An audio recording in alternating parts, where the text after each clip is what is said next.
Hello everyone. Welcome to finisher CSN IT. आप सभी का स्वागत है आपके अपने परिवार फिनिशर सीएसएन आईटी पे। मेरा नाम है वीरेंद्र सिंह और कैसे हैं आप सभी? आई होप अच्छे होंगे। बहुत अच्छे से आप लोगों की तैयारी चल रही होगी और काफ़ी कुछ पिछले कुछ दिनों में घटित हुआ है। हमारे एग्जाम्स वगैरह कैंसिल हुए हैं। ग्राम सचिव पटवारी वगैरह का एग्ज़ाम कैंसिल हो गया। कोऑपरेटिव सोसाइटी सब इंस्पेक्टर का एग्ज़ाम कैंसिल हो गया। बहुत सारे एग्जाम्स हमारे विड्रॉल कर ली गई है भर्ती और अब वो सीईटी के तहत होगा, यानी कि कॉमन एलिजिबिलिटी टेस्ट के तहत वो सारी भर्तियां होंगी। तो देखो जी, बाकी चीजें तो साइड बाय साइड चलती रहेंगी, लेकिन कहीं ना कहीं हमें हमारी तैयारी को भी कंटिन्यू रखना है। और तैयारी को कंटिन्यू रखने में जो कंप्यूटर आप लोगों का सब्जेक्ट है, जिसके 10 क्वेश्चंस आपको पेपर में मिलेंगे देखने को कम से कम, और उन 10 क्वेश्चंस के अंदर कंप्यूटर के सिलेबस में हमारे पास एक टॉपिक होता है जो हमारा मेमोरी का टॉपिक होता है। कौन सा टॉपिक होता है? जो हमारा मेमोरी का टॉपिक होता है। और इस मेमोरी के टॉपिक में एक कॉन्सेप्ट है हमारे पास। कौन सा कॉन्सेप्ट है हमारे पास? हमारा रैम का कॉन्सेप्ट है। इसका कॉन्सेप्ट है रैम। कॉन्सेप्ट है कि ये रैम क्या होती है, ये रैम कैसे काम करती है, किस किस टाइप की रैम हमारे पास है और क्या क्या इसका काम है, कैसे कैसे क्या चीजें हैं। इन सभी चीजों के बारे में हम डिस्कस करने वाले हैं। तो ये रैम जो है ये क्या होती है, कैसी होती है, और इसके ऊपर मैं एक बार व्हाइट मार्कर में यूज करके देखता हूँ कैसा लिखता है। अगर व्हाइट मार्कर बहुत अच्छे से दिख रहा है, नहीं व्हाइट तो अच्छे से नहीं दिख रहा है, इसके ऊपर ब्लैक ही थोड़ा अच्छा दिखेगा। थोड़ा सा हम इसको मोटा कर लेते हैं ताकि बहुत अच्छे से आप लोगों को दिखे। आई थिंक अब बहुत अच्छे से दिख रहा होगा। बिल्कुल जी। तो दोस्तों, रैम की अगर हम बात करते हैं तो आपको पता है आज के टाइम पे जो दुनिया है वो बहुत ही फास्ट हो गई है। हर एक काम हमें इस तरीके से करना पसंद है कि वो चुटकियों में और जल्दी जल्दी हो जाए, यानी कि हम स्पीड के दीवाने हो चुके हैं। स्पीड हमारे लिए बहुत ज़्यादा मैटर करती है, चाहे गाड़ी की स्पीड हो, चाहे कंप्यूटर की स्पीड हो, चाहे मोबाइल की स्पीड हो, चाहे हमारी खुद की स्पीड हो। हम चाहते हैं कि हमारा काम बहुत ही तेजी से हो जाए, बहुत ही जल्दी हो जाए।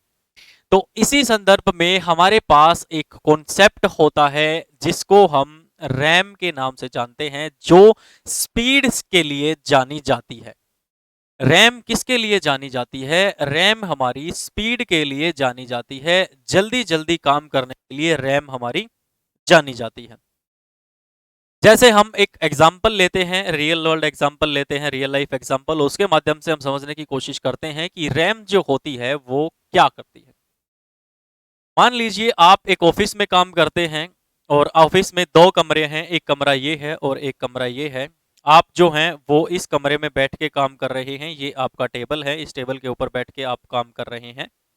और ये दूसरा कमरा है। दूसरे कमरे के अंदर बहुत सारी जो हैं वो फाइल्स रखी हुई हैं इधर दूसरे कमरे में, और आप अभी किसी एक फाइल के ऊपर काम कर रहे हो। आपको जैसे ही किसी दूसरी फाइल की जरूरत पड़ी तो आप कमरे में जाओगे, वो फाइल उठाओगे, वापस से अपने डेस्क पे आओगे, यहाँ पे फाइल रखोगे और अपना काम करना स्टार्ट कर दोगे। जैसे ही आपका वो काम खत्म हो जाएगा, आप उस फाइल को वापस से उस कमरे में रख के आ जाओगे। फिर दूसरा काम आ जाएगा, दूसरे काम की दूसरी फाइल को उठा के लाओगे और फिर दूसरी फाइल पे काम करना शुरू कर दोगे।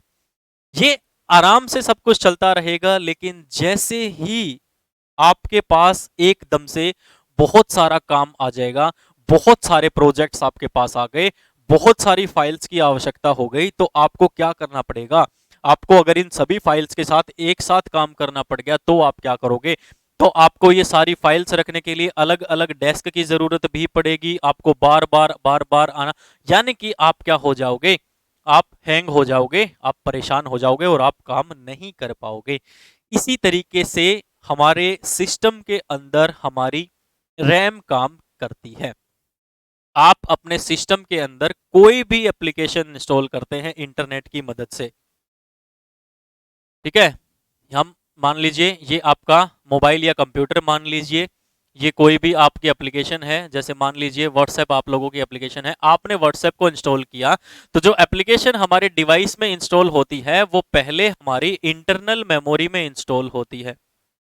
हमारी जो इंटरनल मेमोरी होती है उसमें इंस्टॉल होती है। कोई भी एप्लीकेशन या कुछ भी अगर हम डाउनलोड करते हैं तो वो इंटरनल मेमोरी में हमारी में इंस्टॉल होती है। तो भाई हमने व्हाट्सएप भी इंस्टॉल कर ली है, फेसबुक भी इंस्टॉल कर लिया, इंस्टाग्राम भी इंस्टॉल कर लिया, हमारे पास ट्विटर भी इंस्टॉल है, हमने कोई एजुकेशन ऐप भी इंस्टॉल की हुई है, साथ साथ हमने यूट्यूब भी इंस्टॉल किया हुआ है। बहुत सारी एप्लीकेशंस जो हैं वो हमारे फ़ोन में हमने इंस्टॉल कर ली हैं। और ये सारी की सारी एप्लीकेशंस जो हैं वो हमारे फ़ोन की कहाँ पे सेव हो गई हैं, इंस्टॉल हो गई हैं, इंटरनल मेमोरी में इंस्टॉल हो गई हैं। अब हम क्या करते हैं, हम पहले व्हाट्सएप को ओपन कर लेते हैं। तो व्हाट्सएप हमारी ओपन हो गई है। व्हाट्सएप पे काम करते करते जैसे ही हमने व्हाट्सएप को ओपन किया था, फिर हमें पसंद नहीं आया तो व्हाट्सएप हमें होम बटन जो है, हमारा होम बटन होता है मोबाइल का, हमने उसको दबा दिया।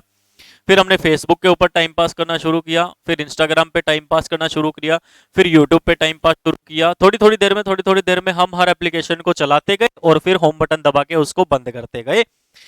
हुआ क्या कि जैसे ही आपने कोई भी एप्लीकेशन को स्टार्ट किया था तो वो एप्लीकेशन आपकी इंटरनल मेमोरी से उठ के अब एक्टिव स्टेट में आ जाती है। जैसे ही आप किसी भी अपनी एप्लीकेशन को ऑन करते हो तो वो एप्लीकेशन इंटरनल मेमोरी से उठ के एक्टिव स्टेट में आ जाती है और जो आपकी रैम होती है वो एक्टिव हो जाती है और रैम के अंदर डेटा आपका उसका स्टोर हो जाता है और रैम रन होना स्टार्ट हो जाती है, चलना स्टार्ट कर देती है। और इसको कहते हैं हम, फुल फॉर्म अगर बोली जाए तो इसको कहते हैं दोस्तों रैंडम एक्सेस मेमोरी। ठीक है जी, रैंडम एक्सेस मेमोरी। अब अगर रैंडम एक्सेस मेमोरी या रैम हमारे सिस्टम के अंदर कम है तो क्या हो जाएगा, इतनी सारी एप्लीकेशंस को एक साथ रैम चला नहीं पाएगी और हमारा सिस्टम जो होगा वो क्या हो जाएगा, हैंग हो जाएगा। इसीलिए आपका मोबाइल जो है वो धीरे हो जाता है, स्लो हो जाता है, मोबाइल एप्लीकेशंस खुलने में टाइम लेता है, व्हाट्सएप काम करना बंद कर देता है, फेसबुक पे फोटो दिखनी कम हो जाती है। ये सारे काम जो स्लो हो जाती है स्पीड, ये किस वजह से हो जाती है कि हम काम तो ज्यादा करवाना चाहते हैं लेकिन हमारे पास जो रैम है वो कैसी है, वो हमारे पास बहुत कम है। काम तो हम ज्यादा कराना चाहते हैं लेकिन हमारे पास उतनी रैंडम एक्सेस मेमोरी है नहीं जो एक बार में एक्टिव होके हमें इतनी सारी एप्लीकेशंस के ऊपर काम करने की परमिशन दे दे। इसीलिए हमारी हमेशा जो कोशिश रहती है, वो चाहे हम अगर कोई मोबाइल लेते हैं तो भी या हम लैपटॉप लेते हैं तो भी हमारी कोशिश जो होती है वो होती है कि रैम जो हो हमारे सिस्टम में वो ज्यादा से ज्यादा हो। ठीक है, ताकि अगर ज्यादा से ज्यादा रैम होने का मतलब या ज्यादा से ज्यादा अगर रैम होगी, इसका क्यों ये ज्यादा से ज्यादा हम यूज कर रहे हैं, क्योंकि दिन ब दिन जितनी भी हमारी एप्लीकेशंस हैं, चाहे व्हाट्सएप हो, फेसबुक हो, कोई एजुकेशनल एप्लीकेशन हो या कुछ भी हो, उन साइज जो है वो बढ़ता हुआ जा रहा है। एप्लीकेशंस का जो डेटा है वो बढ़ता जा रहा है, उन एप्लीकेशंस का जो कंटेंट है वो बढ़ता जा रहा है, सब कुछ उन एप्लीकेशंस का स्टोरेज जो है वो बढ़ती जा रही है। दिन ब दिन ये चीजें उन एप्लीकेशंस की बढ़ती जा रही हैं, इसकी वजह से हमें रैम भी ज्यादा से ज्यादा यूज करनी पड़ रही है। लैपटॉप्स के अंदर 8 GB रैम तक आ चुकी है क्योंकि एप्लीकेशंस ही इतनी बड़ी हो चुकी हैं। आपका जो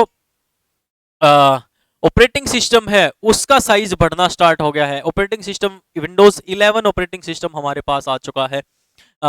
कंप्यूटर की एप्लीकेशंस का जो वेटेज है, जो स्टोरेज है, जो साइज है वो बड़ा होता जा रहा है। आपका मोबाइल का एप्लीकेशंस का जो साइज है वो बड़ा होता जा रहा है। इसीलिए मोबाइल्स में भी आपकी 8 GB रैम के तक अब मोबाइल्स आने लग गए हैं।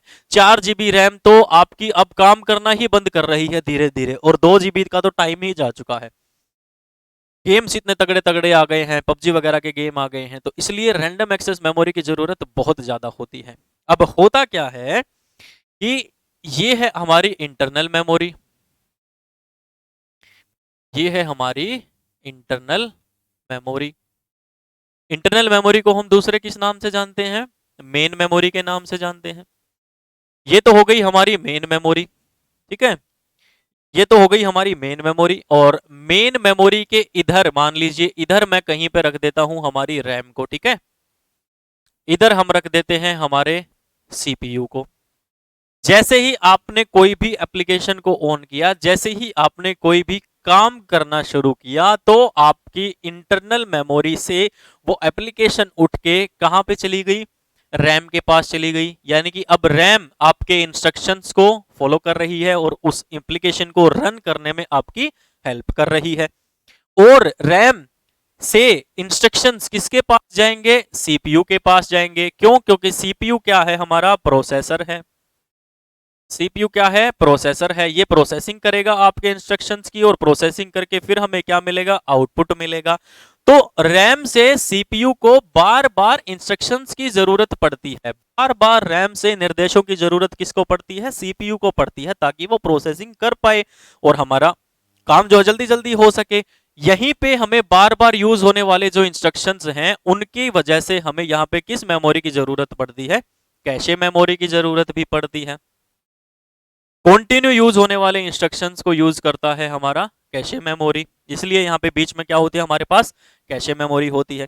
यानी कि हमारे सिस्टम में अगर हमें ज्यादा से ज्यादा एप्लीकेशंस को रन करना है, स्पीड से काम करना है, जल्दी जल्दी आउटपुट चाहिए, तो रैम, रैंडम एक्सेस मेमोरी हमारे पास क्या होनी चाहिए, ज्यादा होनी चाहिए। और बात हम करें अगर रैम के टाइप्स की, तो मेनली हमारे पास जो रैम होती है वो दो टाइप्स की होती है। एक हमारे पास होती है दोस्तों एस रैम, दूसरी हमारे पास होती है यहाँ पे डी रैम। एक होती है एस रैम, एक होती है डी रैम, एक तीसरी और हमारे पास होती है जिसको हम वी रैम भी कहते हैं। ठीक है, तो ये हमारे पास कुछ रैम्स होती हैं। एस रैम की अगर हम बात करते हैं तो इसको हम कहते हैं दोस्तों स्टैटिक रैंडम एक्सेस मेमोरी। इसको हम कहते हैं दोस्तों और डायनामिक रैंडम एक्सेस मेमोरी। इसको हम कहते हैं स्टैटिक रैंडम एक्सेस मेमोरी और dynamic random access memory. Static memory जो होती है ये थोड़ी सी फास्ट होती है, रिलायबल होती है, जल्दी रिजल्ट देती है। डायनामिक थोड़ी सी जो होती है हमारी वो स्लो मेमोरी होती है।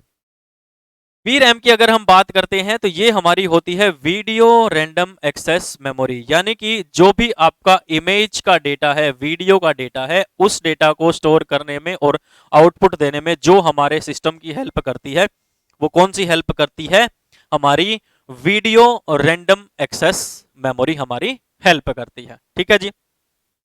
इसके बाद हमारे पास कुछ टर्म्स यहाँ पे निकल के आती हैं रैम में ही। एक हमारे पास आपने सुना होगा एसडीआर निकल के आता है, जिसका मतलब होता है दोस्तों single data rate, single data rate. और एक हमारे पास निकल के आता है डीडीआर, आपने डीडीआर रैम के बारे में भी सुना होगा, एसडीआर रैम के बारे में भी सुना होगा, डबल डेटा रेट। यानी कि जहां पे डेटा फ्लो है, डेटा रेट जो है वो ज्यादा है, वहां पे हमारा क्या यूज होता है, डीडीआर यूज होता है। जहां पे डेटा फ्लो कम हो वहां पे क्या यूज होता है, एसडीआर यूज होता है। ठीक है, तो इसीलिए रैम जो है, रैंडम एक्सेस मेमोरी जो है, वो हमारी टेम्परेरी मेमोरी भी होती है।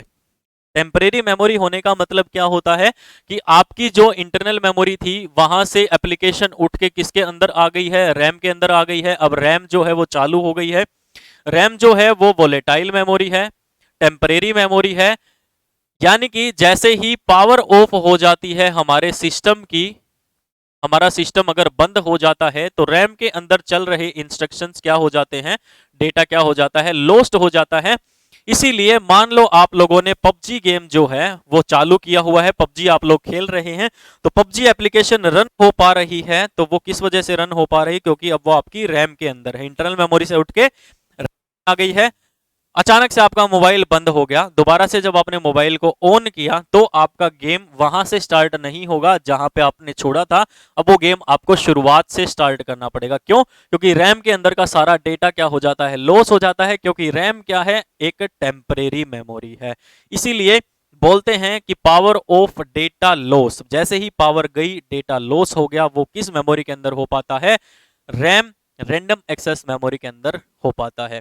तो ये था दोस्तों आपका रैम यानी कि रैंडम एक्सेस मेमोरी क्या होती है, इसका क्या यूज होता है, इसके क्या क्या पार्ट होते हैं और कैसे कैसे ये काम करती है। आई होप आपको ये क्लियर हो गई होंगी बातें। फिर भी अगर आपको कोई डाउट है तो कमेंट करके आप पूछ सकते हैं, और अगर ये चीज़ें क्लियर हो गई हैं कमेंट करके जरूर बताना क्लियर हुई या नहीं हुई। और अगर समझ में आया हो तो लाइक जरूर कर देना वीडियो को, और अपने सभी दोस्तों के साथ शेयर करना, क्योंकि ये कॉन्सेप्ट सीखना बहुत जरूरी है।